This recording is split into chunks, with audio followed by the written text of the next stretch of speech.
The youngest son of Irish immigrants, Joseph S. Keelty was born in a country that was thriving. World War I had ended. The U.S. population topped 100 million, and the Four Horsemen of Notre Dame were electrifying the nation on the gridiron.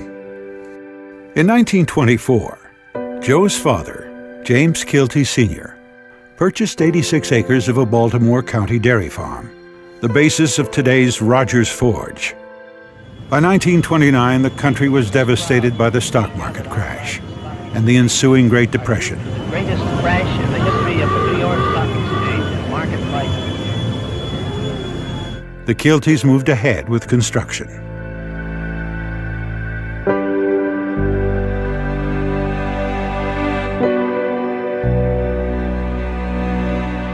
As the 1940s approached, the Keelty business and family flourished, as their vision was becoming a reality for Baltimore County.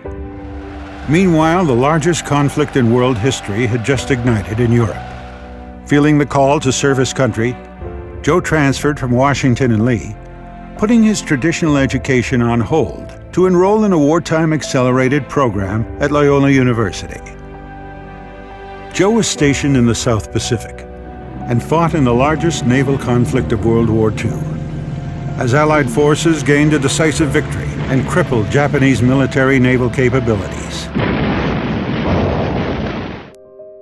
But things at home took an unexpected turn. In the fall of 1945, Joe returned home to join his older brother James as they continued their father's legacy, completing the building of Rogers Forge, a significant row house development that characterized the region through the 1950s and was a cornerstone of an emerging Baltimore County. Together, the brothers were an integral part of Baltimore County's tripling in size over 2 decades. As his successful business continued to grow, Joe met and formed a deep connection with Ann Watts Greaves. As he focused his philanthropy on the institutions he loved, Joe and Ann were as close as two people could be. Inspired by his father's tremendous accomplishments with his limited education, Joe was determined to financially support students in need so they could attend the same top institutions that served him so well. Tragedy struck when Ann was diagnosed with cancer.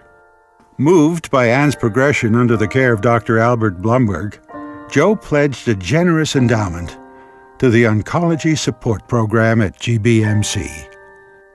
After nearly a decade, Ann lost her battle with cancer. When she passed, Joe said, "I just wanted one more day with Ann." Realizing the many gifts he had, Joe continued to give back to GBMC. At the request of his good friend Laddie Dance, he got involved in Gilchrist hospice care. His innate sense of people drove his giving and fostered his loving relationships with his nieces, nephews, and Ann's children. He didn't preach. He led by example. At the end of his life, he said money didn't mean anything to him. It's all about giving back to society and people.